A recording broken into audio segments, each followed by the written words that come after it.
he multiplies.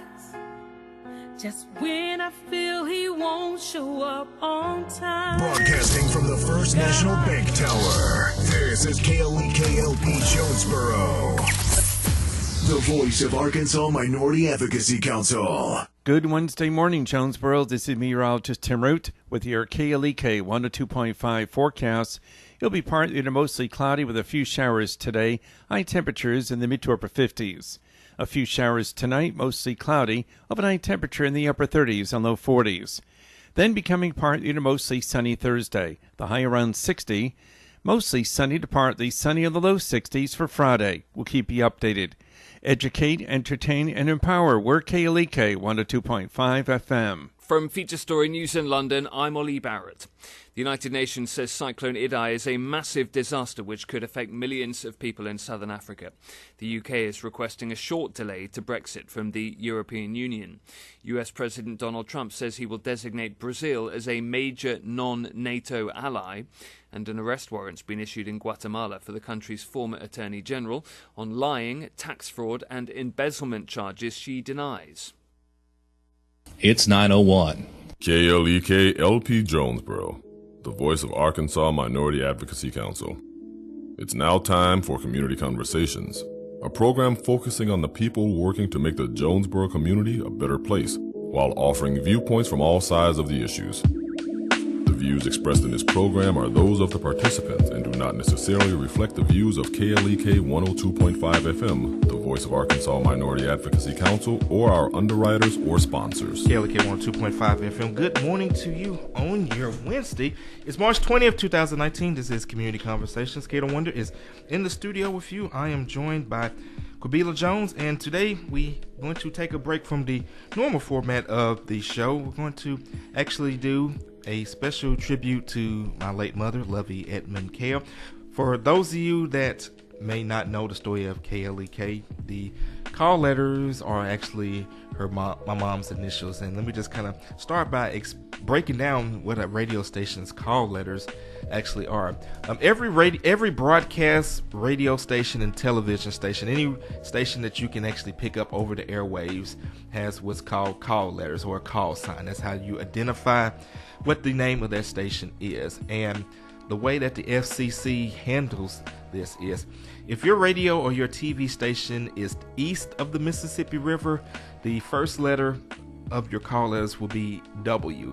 If your radio station or television station is west of the Mississippi River, your call letters will begin with K. So it doesn't matter what it is, it's going to always start that way. And then the other three letters, that's pretty much when you apply for a radio station or you buy a radio station, that's pretty much up to you. The only restriction is, it can't another station already be using it, because each radio station has to be unique. So when I knew that I wanted to start a radio station, it was just always in the front of my mind that I wanted to use my mom's initials as a tribute to her. So I always knew whether I was on the west side or the east side, it was going to be KLEK or WLEK. And of course, we are west of the Mississippi River, so that is how the call letters began. So that is, part of why I did that. But I'm going to let Kabila ask me some questions, because I think format will probably go better if I'm asked questions as opposed to just, rambling for 20 minutes. All right, so good morning, everybody. I know we've switched seats, but it's all right. So I wonder... Yeah, I'm in the big chair today. I gave it to her, and then I took it back just for one day.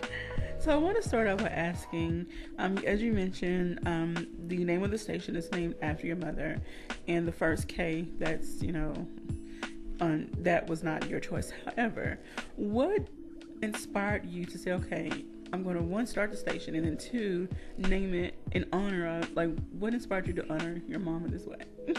Well, my mom pretty much was, the rock of my life. My mom made so many sacrifices in order for me to be the man that I am today. Starting off when I was born, I was born April 13th, 1978. My mom at the time was working as an RN, and Mom opted to retire from nursing to raise me, because she wanted to make sure that she could be there for me all the time. Some people may not know this, but I actually had an older brother and an older sister. Both of them were stillborn. So I basically was, I guess you could say, the miracle child, or some people call it the rainbow child. So mom wanted to make sure that I turned out okay. And even growing up, I actually was born deaf. So my mom actually had to I had to have surgery so I could actually learn to hear. So I actually was born developmentally delayed. And mom had to be very proactive with me so I could catch up. So, she had me going to speech therapist, occupational therapist. She was, doing research, tried to ensure that I could live the best possible and as close to normal life as possible. And of course, I did turn out to be okay, but I could probably talk for 20 minutes just on sacrifices. So, she sacrificed so much, for me to be where I am. And, the thing about mom is she was the one person that I knew that I could always count on. No matter how bad I messed up, what I did, I knew that she was going to be there to comfort me. We would actually sit down at the kitchen table, and I would fix her a cup of coffee, and mom would pull out her Marlboro, and that's probably the one thing about mom I did not like. And I was unsuccessful even to death to get her to quit smoking. But, we would just talk. And even though if the problem wasn't solved, I would feel better. So that was just kind of like my way of giving back. So, when people, they look at me, and no matter what you think about me or what I've done, by naming the station after her, it's kind of like showing, where all that came from. Okay, so you've chosen to honor your mom in one of the best ways, and let's talk about how your decision. It looks like we got is that a pledge? Oh no, that's a. Okay. Oh, it's an announcement. Okay. All right, so of course, live radio for you. Getting back to our question, and we have breakfast, so we'll get into that in a moment. Well, everyone's showing me love on the 7-year anniversary of mom's death. Happy anniversary! All right, and this is our lovely, I don't know if you can, Mrs. Robin, Miss Camilla Weston. Mm-hmm. My jumpsuit. So you can check her out on Sundays. But all right, so getting back to my question, what message would you give to people who want to find some way to honor their loved ones in their life? Where would you tell them to start?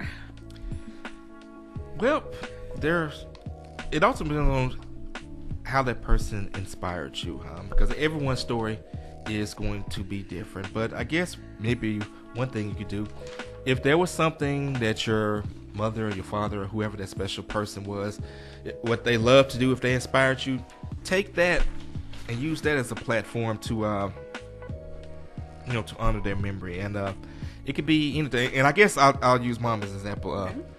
Mom herself, was a nurse. And actually, I can think of an example. I don't have any names, but I know that some people have created scholarships in honor of their parents, so that that person's memory lives on through that scholarship. They're using that person's memory as a way to give back. So any kind of activity that you can come up with that will help give back, and also while honoring that loved one's memory, ensures that person's memory lives on and it doesn't die. All right, and so we've got a lot going on here in the studio today. We are also still inside of our spring fun drive too, so there is a lot of activity going on in the studio. Okay.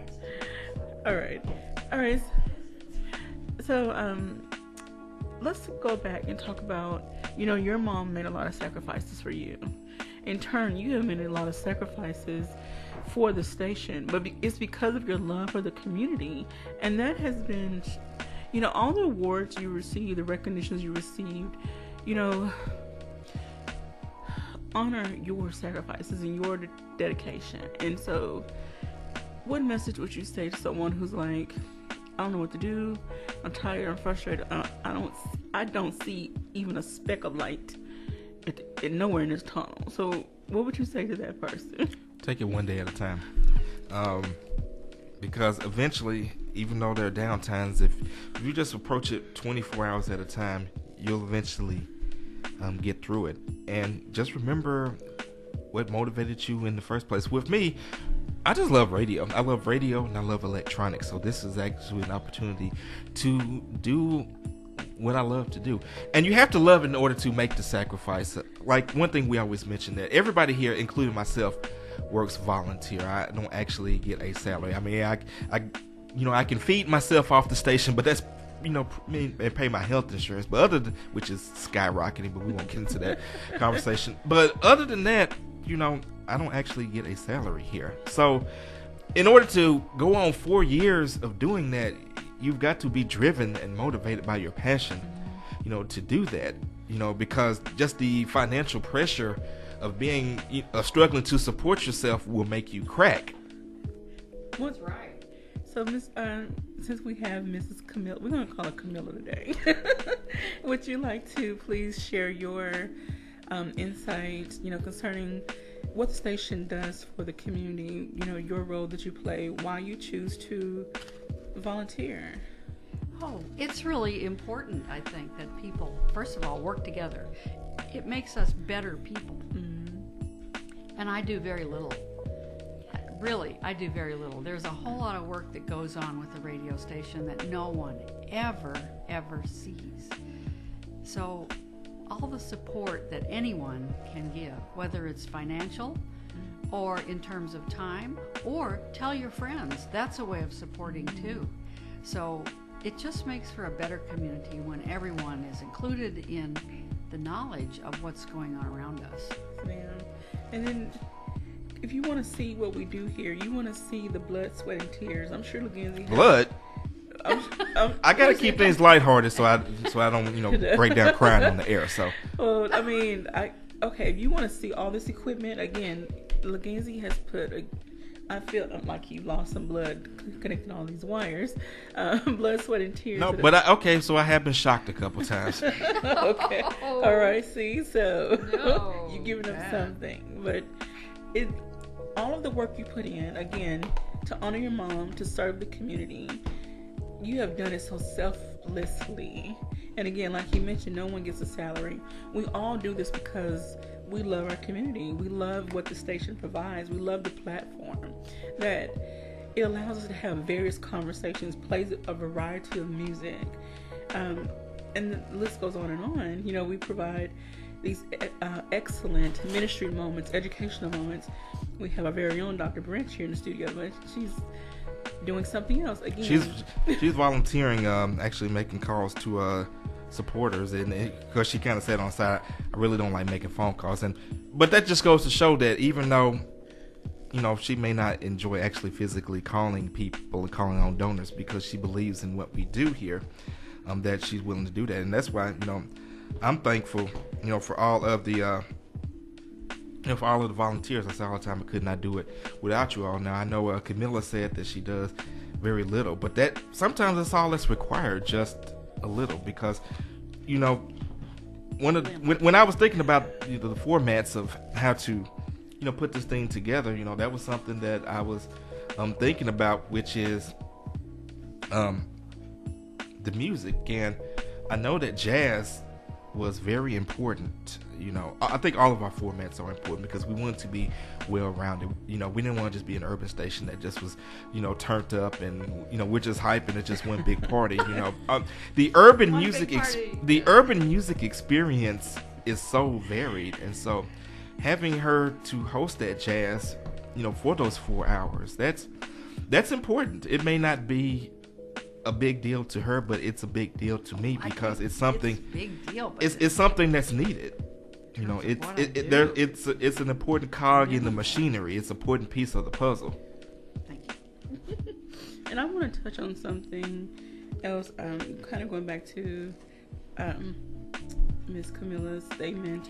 She feels she doesn't do very much, but a lot of times we have to learn how to lead from the background. There's a book that I ran across that I want to get into. It's basically learning how to be a leader when you're not always up front. We may not be right now, one of the top stations, but we are on our way, and it's because and this is not to shade. Oh, we just got a donation from Shanquetta Cunningham. Appreciate that, Shanquetta. Thank you so very much. We are inside the KLEK Fund Drive, so if you are inspired by the story that we're telling today, feel free to donate. I kind of feel bad about asking for donations while talking about my mom, so I'm gonna let Quabila handle that part if she so chooses. Well, this is what I was gonna say. You know, while others may not view us as one of the top stations or in the league, we are trying to still. Well, it's not even about being in the lead or having the biggest ratings. In the league. Sorry. We are still trying to put ourselves out there and be the best and do the best, provide the best. But again, in order for us to do what we do, we need your support. And yes, often financial support because we have to pay the bills. We have to keep the lights on. We have to keep the internet going to provide the music over the air. So there's support. today we got food to give us energy to keep going. But all in all, we do need your support. We want to keep the memory of Legenzie's mom alive and not let this radio station be created in vain. We want to continue to be a voice for the community, and not just the minority community, but the community of Jonesboro and surrounding areas. We want you to see us as a source, as a go-to source, like you do your other radio stations, TV shows, newspaper, magazines, whatever, blogs. And we want to be... And not to interrupt you, but I see my cousin Xavier is on our feed, and Xavier was also heavily influenced by my mom, and he's forging his own path. You know, he's trying to be a mentor for the youth in the community, you know, teaching young men how to tie ties, showing, you know, what a young African American male can do and not have to choose the streets and choose the wrong path. And Xavier, just like me, was heavily influenced by mom. In fact, he called her Big Mama. Mm-hmm. So, you know, so this shows that her influence wasn't just extended just to me. I mean, anyone that she interacted with, she touched their lives and helped make them a better person. We also got another shout out from Dr. Lily Mae Fierce, who says that one day at a time. That's some good advice. And shout out to our very own SD. All right, so I want to touch on Xavier. I had the pleasure of hearing him speak at an event, and it was really refreshing to hear someone of his age, you know, have such insight into what he was talking about. And not to say younger people don't have knowledge and insight and don't care about society, but I never heard him speak on that level. Well, again, just like I mentioned how mom would sit down at the table and have a conversation with me, you know, she did that for Xavier, so he was able to pick up on that knowledge as well. And so what he learned from her, he's passing on to other individuals to hopefully help them become leaders and well-rounded individuals in their lives. And so you are, what you learned from your mom, what she instilled in you, you're passing that on to everyone that would take the opportunity to learn from you. You always tell us as volunteers, you provide an opportunity. It's about what that one I didn't get from mom. That one I actually got from my radio mentor, Mr. Raymond Sims. Okay. Well, but it still applies. But I mean, still, you've had your mom and other people in your life that have poured into you, and you're now pouring out into others and providing the platform and opportunities for them to grow as individuals. And I know I'm very grateful for being a part of this radio station. I never saw myself in radio at all. I was a sociology major. I'm a writer. Never saw myself doing anything on this level. Speaking of sociology, I mean, look at our guy Kelly. You know, Dr. Kelly. I'm sure when he was studying sociology, he wouldn't think, you know, I'm gonna be chancellor of a university one day. So you never know where your life path may take you. Yeah. So any opportunities that come your way, take advantage of them and use them to their fullest to help you grow and to nurture the gifts that you had. But again, I just want to say thank you for having the mindset, the vision, and the drive and the passion to start the station.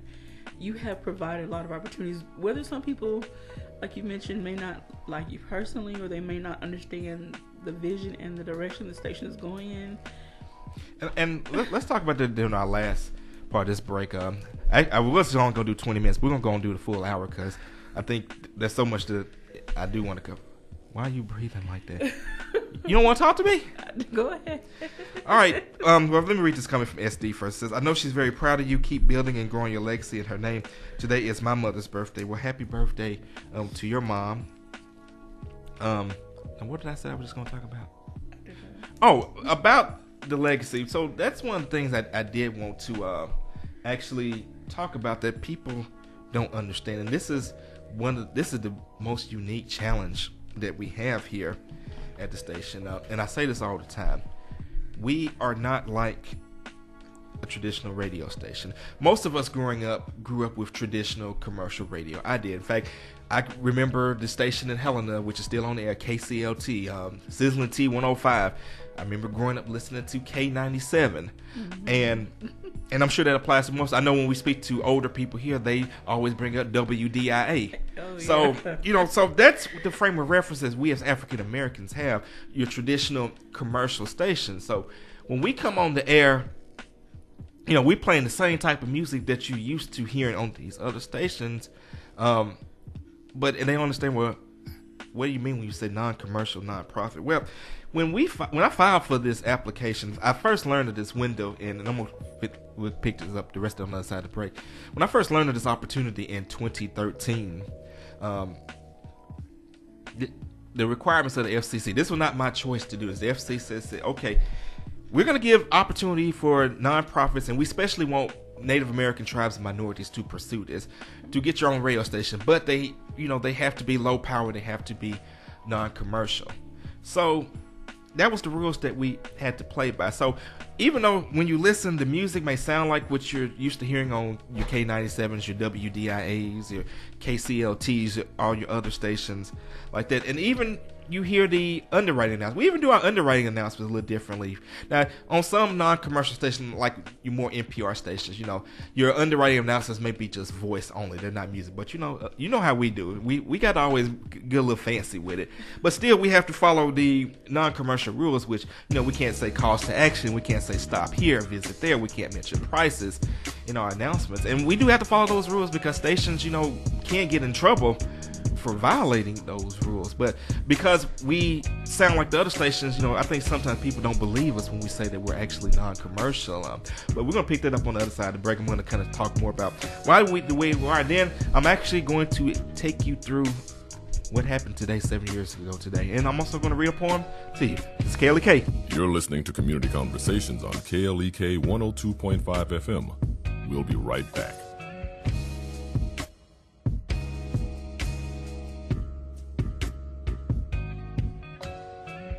How can you love that cranky, mean, and nasty person in your life? I'm Mark Merrill with today's Family Minute. It's easy to love people who are lovable, but what about those who aren't? It's hard to hug prickly, porcupine people, but I've got some ways you can do it. First, hug the porcupine with your arms. This one's obvious. Sometimes a porcupine just needs your arms around them. Second, hug the porcupine with your hands. This is practical love.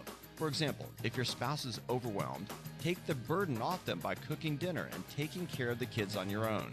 Third, hug the porcupine with your words. Use words that build up, not tear down. For more ways to hug the porcupine in your life, visit my blog at markmerrill.com.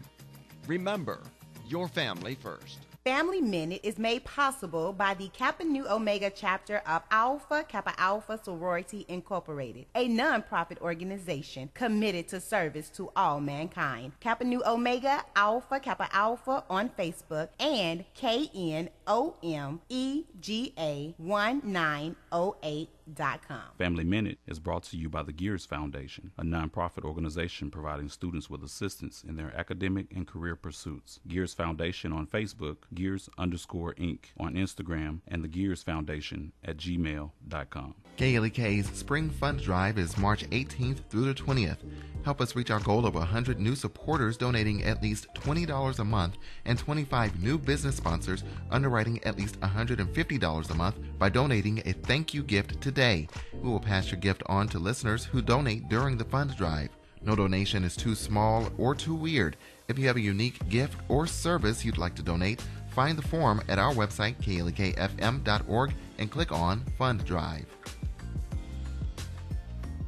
The Office of Diversity and Community Engagement at Arkansas State University, under the leadership of Dr. Maurice Gibson, is a proud supporter of KLEK and is dedicated to finding innovative ways to advance their mission of creating a diverse and inclusive environment, conducive to educating, enhancing, and enriching lives, uplifting various and diverse groups on the A-State campus, and striving to maintain Arkansas State University a place that is inclusive to all individuals, regardless of origin, color, religion, socioeconomic status, or sexual orientation. More information about the Arkansas State University Office of Diversity and Community Engagement is available at www.astate.edu/diversity and 870-972-3081.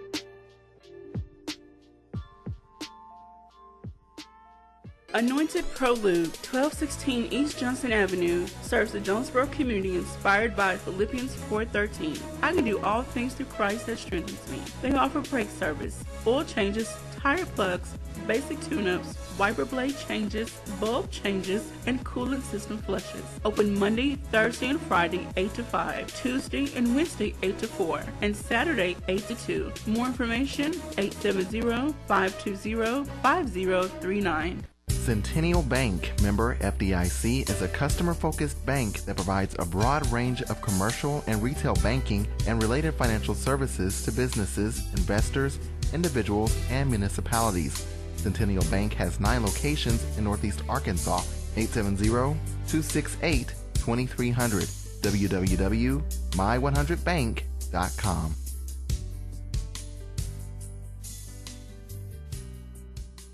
And now back to Community Conversations on KLEK 102.5 FM. And we're back on Community Conversations on KLEK 102.5 FM, a special edition remembering my late mother, Lovie, Edmond, Kale.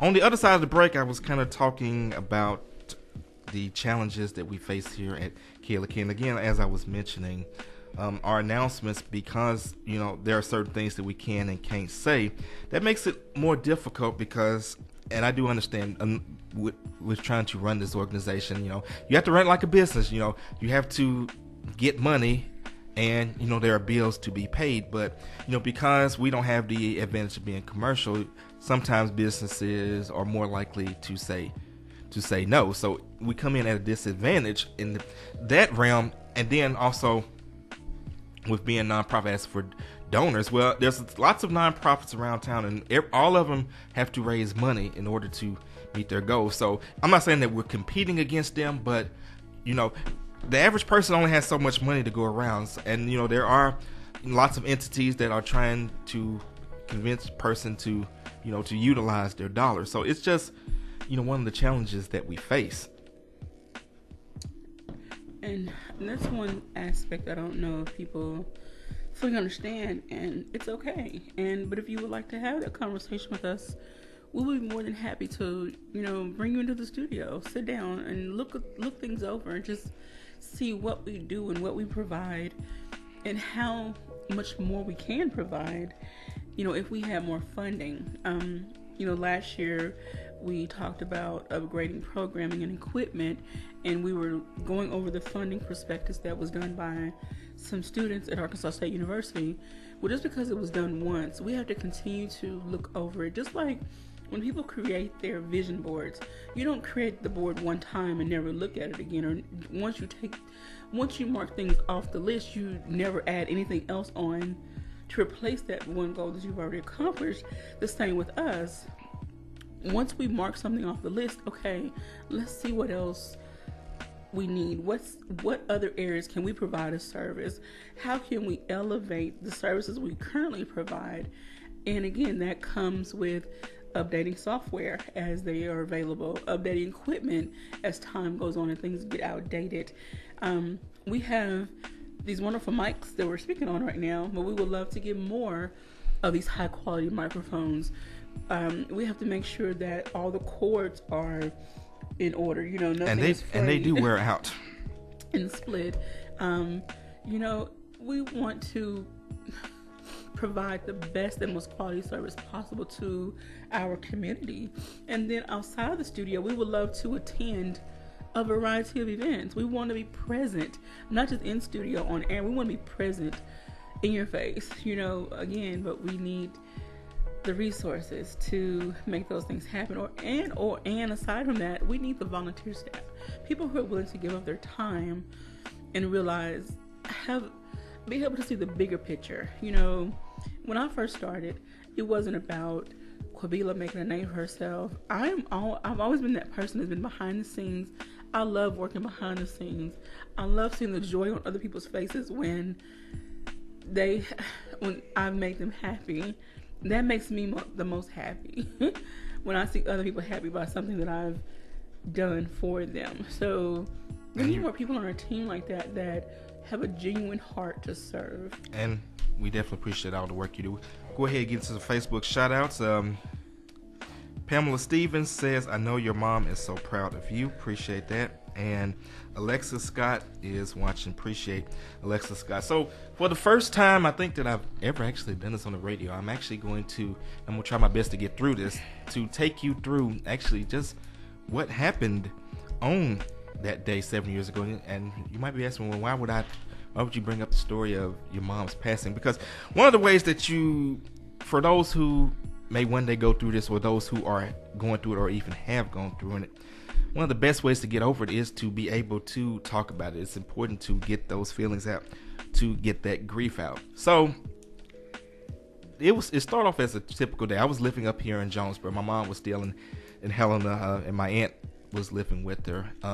I was actually going to Helena to see my family doctor because I hadn't gotten a doctor up here yet. I was still just going down there to get refills on my medicine. And I remember I left Jonesboro and I actually stopped in Memphis because I had a piece of DJ equipment I was actually selling. I had it listed on Craigslist, and I met this guy at a McDonald's in Memphis, and he was actually running a little bit late. So I met him, I did the transaction, sold him a piece of equipment. I remember driving, I kept on driving in Memphis down 61, and I realized that I was going to probably be running a little late. I may actually just get to the doctor's office right as the door closed. So I remember calling the doctor and saying, I'm running a little bit behind for my appointment. I'm going to be late. And they said, well, don't worry about it. We'll just call your medicine in. By this point, I'm almost at Tunica, so I'm only like 30 minutes away from Helena. I said, well, I've come this far. I might as well, go to the house and just say hello to mom, and then I'll go ahead and drive back home. So I get to the house, and my aunt actually left to go run an errand, and my mom had to, I remember she went up and she went to the bathroom, and she came back from the bathroom and she said, Gansey, I'm tired. And I said, well, Mom, what do you mean? She said, pray for me. And I said, okay. And that was the last, and that was really much the last thing that she ever said. And she just kind of quietly slipped away. And I remember calling 911, and they trying to walk me through the process of giving her CPR, and I did the best that I possibly could, even though I hadn't had actual CPR training since the 9th grade.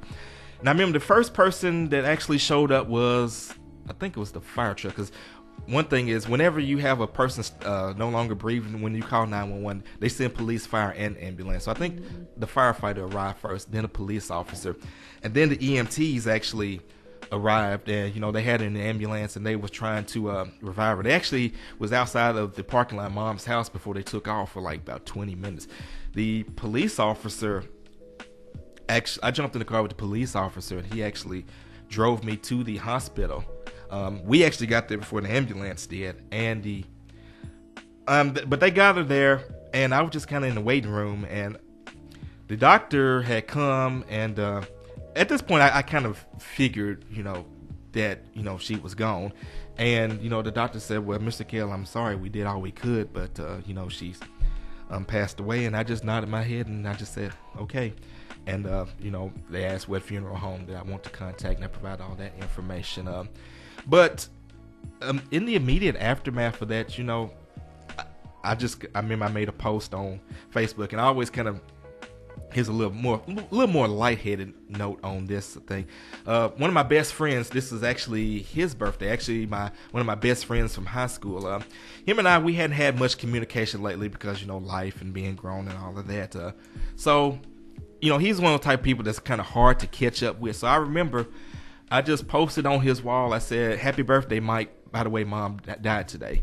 And he actually, for like the first time in a couple of years, had actually called me. But the outpouring of support was just really phenomenal from all of my friends. Anyone that knew me knew how much Mom meant to me. And so, people were calling me, people were checking on me, people were making sure that I'm good. And even now, like, it's been 7 years, but people will still call and text me today saying, "I know this is a rough day for you. How you doing?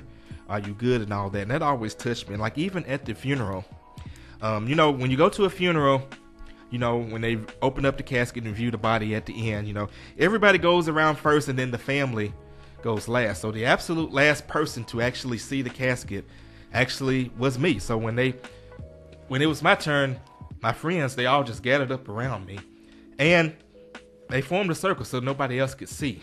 Okay. So that, in case, I guess, if I lost it or whatever, I wouldn't make a big scene. But, I got through that, and at the gravesite, they did a dove release. That was something that I actually requested. And so, after they did the little rites, they released the doves, and, it was very beautiful. Now, some people ask, how did it feel to actually watch your mom take her last breath? How did it actually feel to watch your mom die? It is an experience that changes you. It is something that, it's one of those things that you definitely can't unsee. But for me, in a way, I was relieved because the time frame before that was actually the most difficult. Seeing Mom's health decline, seeing Mom go from the strong, ageless, because they said black don't crack, and Mom used to love rocking her leather outfits. But to watch Mom go from that to developing dementia, not know where she is, that was hard. And her birthday was March 8th, and I had actually seen her, right after her birthday that year, and Mom was in the kitchen. She had like this hammer, and she was just like tapping the counter with it. So I went and was like, "Mom, what are you doing?" And Mom took the hammer and swung it at me. And you talk about crying. That actually hurt worse than seeing her die. So that was the most difficult part, to actually see her suffer. Knowing that suffering, actually was no longer happening, that actually made it easier to cope with. Now, of course, grief does eventually come, and the grief actually kind of hit me after the funeral was over, everybody's went on about their business, about their lives. I actually would grieve in my sleep. I would actually have dreams about Mom where I would just be crying in the dream, and I would wake up screaming, I'd wake up in tears, and that's how I process it. So again, why am I sharing all this with you is sometimes for people that go through these things, it helps them if they can hear somebody else talk about it, be open about their experience. And even talking about it right now in this interview hasn't been easy. I've probably just been talking nonstop, because if I pause, then, I'm going to break down. So I just have to just keep talking and keep pushing forward to the next thought. So what I'm going to do now, and then I am going to pause for a minute, I want to read the poem that I actually read at her funeral. Of course, some of you that may know me a little bit more personally, a little bit more intimately, know that I do write poetry. So let me pull this up. I actually had posted this on my personal page. So let me find it. It's really not much I can say. Unassuming in her stature, yet majestic in her posture. Quiet yet confident, years worn yet elegant. Steadfast, unwavering, her demeanor never unnerving. Unconditioned her affection, hands guiding my direction. Of a woman the definition, with faith and grace she held her position. Never yielding to submission, a magnificent disposition. Journey now ended, unto paradise ascended. In my heart forever befriended, her love endures unending. Her memory a testament, in peace now she's resting. My life her tribute, for her gifts forever I say thank you. And I actually read that at her funeral because, again, that was another way in which I wanted to give my tribute to her. So I'm going to pause now and let you ask your questions. All right, well, that was really beautiful and really beautiful dedication. I'm sure that there are others out there that are dealing with the same issue. I know what it's like personally to lose a parent. My mom passed away when I was 17, so my situation was different, but still, for each individual who loses a parent, it doesn't hurt any less, no matter what age you are. You still go through, and in my case, 33. This process. However,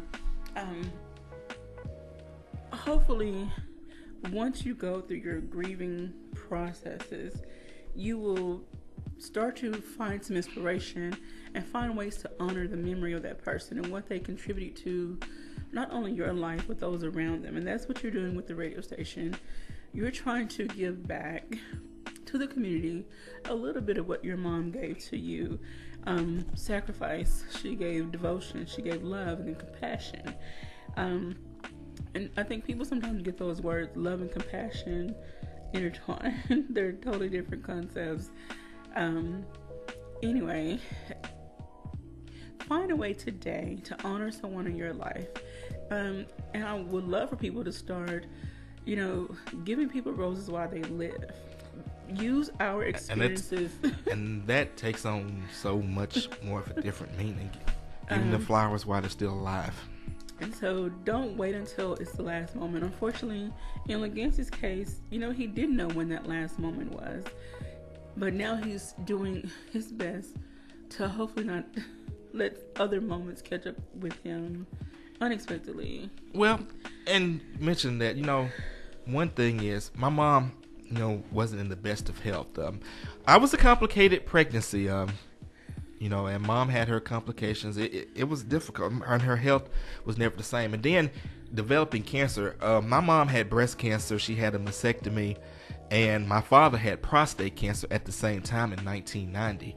And he died, but, she lived. But again, going to the sacrifice that she made for me, she didn't even really want me to know that. She wanted me to grow up as normal as possible, not worrying about her, even though I always, sensed there's something wrong because of her health. And I remember I would check the mailbox, and I'd always get letters from the Memphis Cancer Center. And I was like, and I would ask her periodically, why are you getting these letters from the cancer center? And she's like, shut up, boy. So in her voice, she's like, shut up, boy. I just started seeing him when your daddy was sick, and I just kept on saying, ain't nothing wrong with me, boy. So she, again. But let me finish this. So the day that I graduated from A-State, because her biggest goal for me was to graduate and to get my master's, which I am so thankful that in 2010, before she passed, that I was able to accomplish that goal. So the day that I was supposed to graduate, we're at my apartment getting ready. We're getting ready to go toward the arena, now the First National Bank Arena. She said, I need to show you something. And mom pulled up her shirt and she showed me to where, she had her mastectomy. And she finally, admitted that she had cancer, but she did not want me to know that, because she, even in college, she waited until I graduated college before she finally admitted that, because she didn't want me to be worried about her.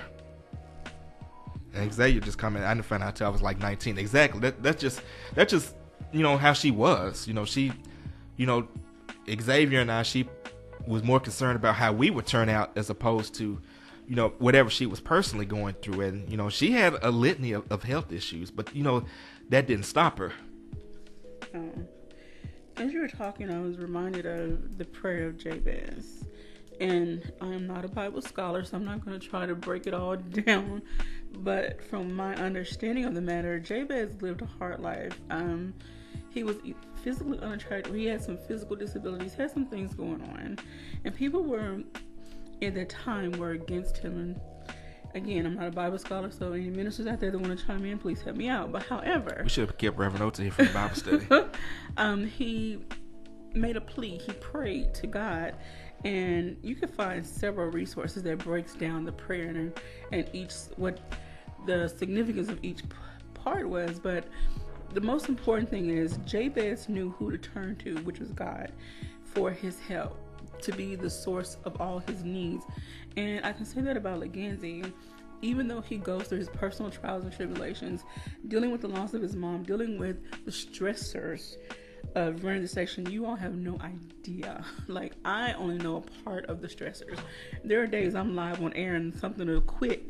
That's stressful enough, So anyway, Legancy still keeps his hand in God's hand and trusts in the power that God has to provide every single thing that we need.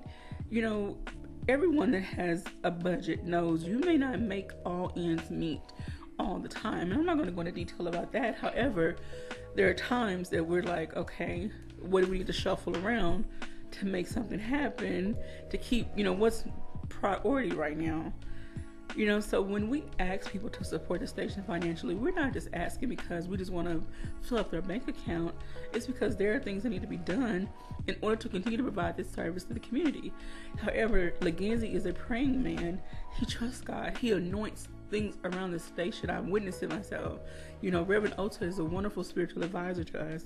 He helps to keep us on track and keep us focused and grounded, so that we don't lose sight of our mission and what we're here to provide for the community. Well, thank you. It's one thing I always say, when you're so busy just trying to make things work, you don't just really think about it, because you're laser focused on just how to get to, not even to the next day, something to the next moment. And of course, yesterday was probably our first day in 2 months that we've actually been back up to full power. And the issues that we're having with the First National Bank Tower are still not fixed. I mean, the tower got hit by lightning. We blew up some cords. We blew up the transmitter, and now we've blown up an antenna. And we're looking at now we're getting into like $6,000-$7,000 worth of stuff. And we also have a high deductible, so the insurance is not going to even pay all of that. So but the people who've done the work, they still got to get paid. So we still got to figure out a way to pay them so that we can get the signal back, fully operational. We're back in full power, but we are not operating with both of our antennas like we should. So we still got a ways to go, and that's why you all support is important. When we come back on the other side of the break, we'll talk about how you can support. If you've been touched by my story of my mother, if you've been inspired, then consider giving. I thought I said I wasn't going to ask, but if this means anything to you, then just help us out. And we'll be back in about 2 minutes. This is Kale 102.5 FM.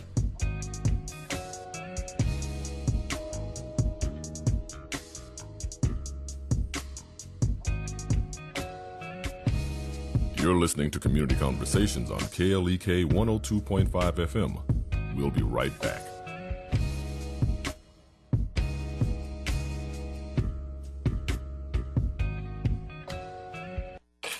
We're back with Money Matters. I'm Alfred Edmond Jr. Conflicts and differences related to money have long been cited as the most common characteristic of failed marriages and other relationships. But it does not have to be that way. Black Enterprise Senior Personal Finance Editor Stacey Tisdale says couples can actually become closer when addressing their money differences. She offers the following advice for couples who want to overcome and avoid differences when it comes to managing money. While you have goals as a couple, you also have individual needs and goals. Once you agree on what you will each contribute to the family unit, decide on an amount that is off limits. If you want to take it out into the backyard and burn it, it's your decision. No discussion, no criticism. Whatever you do, it is critical to be open, honest, and transparent about finances with your partner.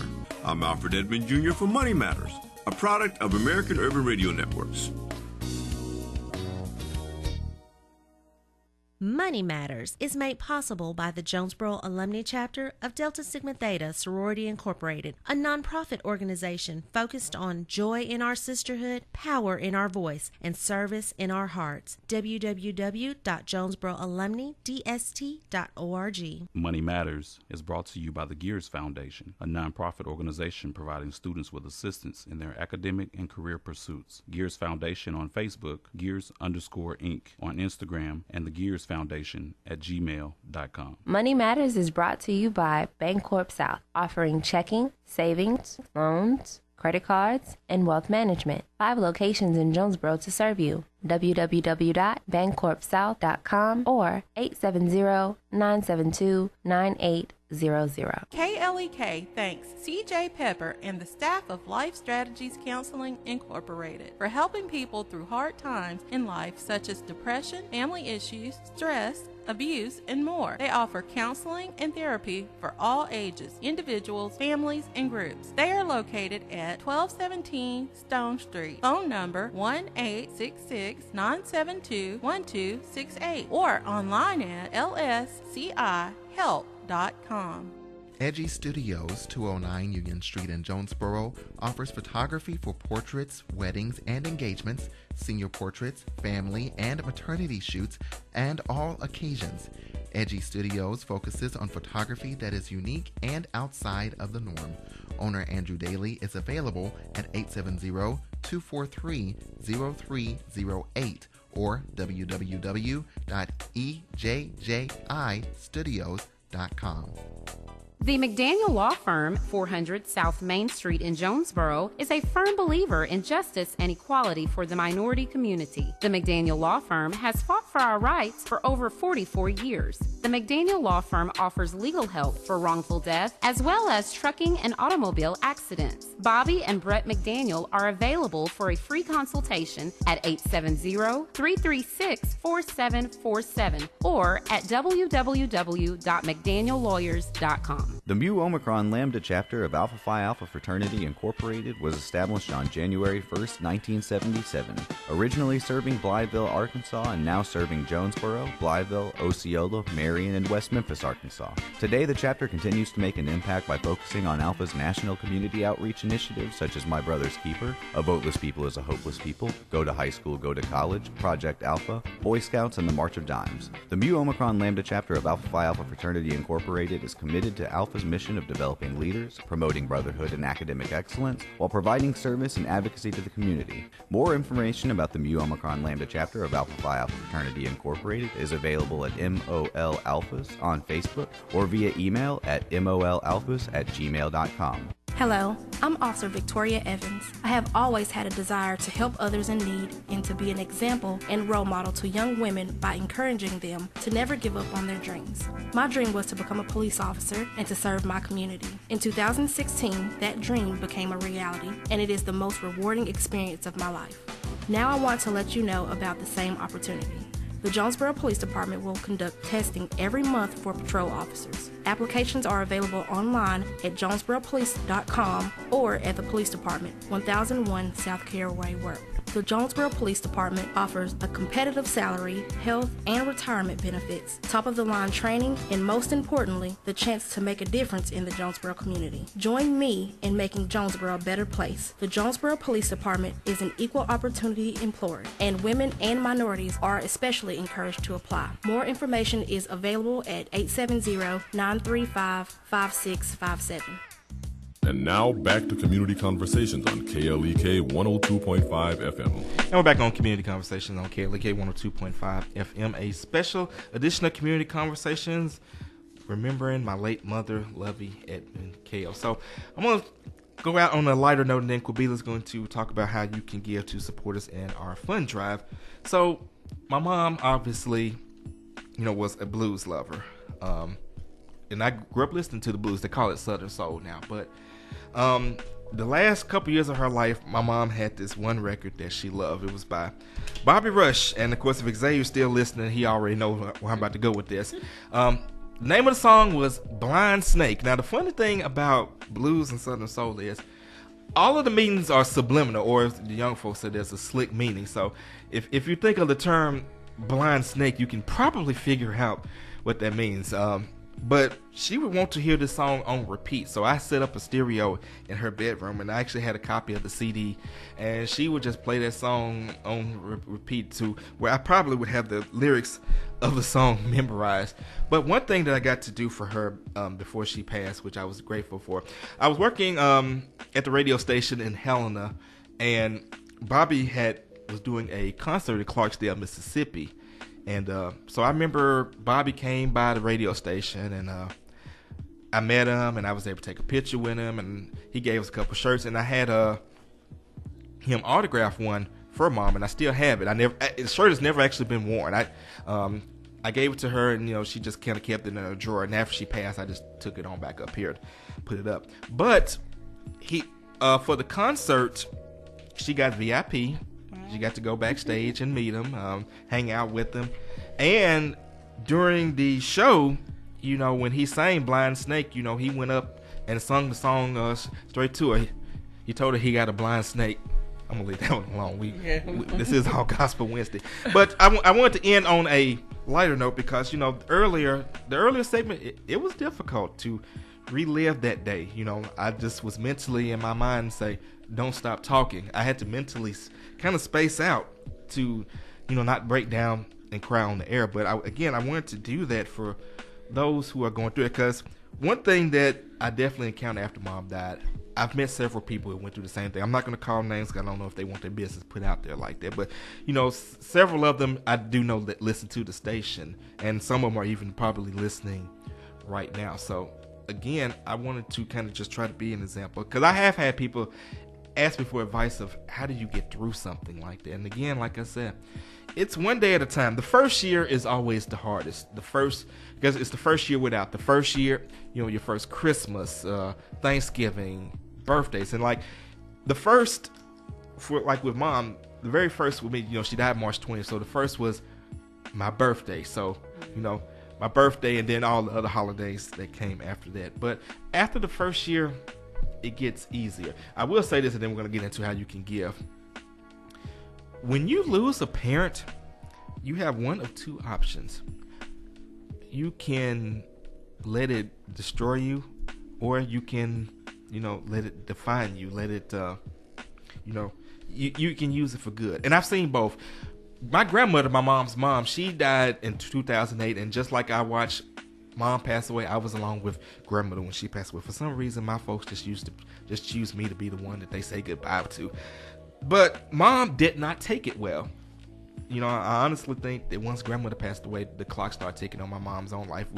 With the health problems that she had, and with me no longer living in the house, and with my father being long gone, I think losing grandmother just mentally did something to her, and she never emotionally recovered. And if you don't seek help, if you are dealing with grief and you need help, definitely seek that help, because I have watched what can happen when you literally can grieve yourself to death. It is not a pretty sight. So, for those of you that are going through it, channel that. If you get therapy, if you must. I know some people that may not be comfortable at, not believe in that, but find an outlet, find something to channel that grief into. And that's also another part of naming the station after her. So I take that by channeling it. I keep saying one last thing, but I'm definitely going to say this because we only got a couple minutes. The first thing I knew whenever I started the station, the first thing I was going to do, I was going to hang a picture up on the wall of Mom. So when we had our first studio on Stone Street, the very first thing that I took into that office was Mom's picture. When we moved here on Franklin Street, the very first thing I took was Mom's picture. So thank you for each and every one of you that tuned in to hear my story. We are inside of our Kale Fund Drive. I'm going to let Kwabila talk about the ways in which you can give. All right, so first I want to say, for those of you that give, we will give you something back in return, and we don't want you to feel like you're just giving. It's a one-way transaction. So as a thank you for any level donation, you get a Kale grab bag from our sponsors. We've had sponsors that have given us various things over the years, and we put them in bags. So you will get a grab bag for $20 monthly donation, a bumper sticker for $50 donation. You get all of that plus a mug, limited quantities available, and then you'll get to host a show or be a DJ for a 15-minute show.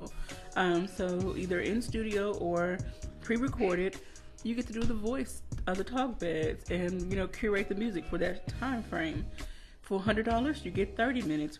And for $500 or more, you get 4 hours. So if you've always had a dream of sitting behind the booth and with the headphones and rocking the mic, this is your opportunity. So consider giving to us.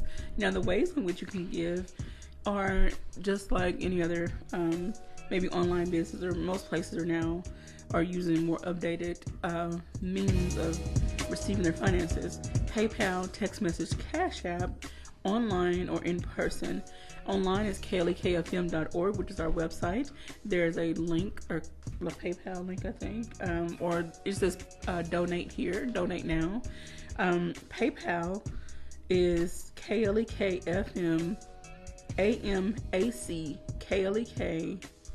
No, okay, I'm sorry. If you do paypal.me, it's paypal.me/KLEKFM or AMAC KLEK @gmail.com.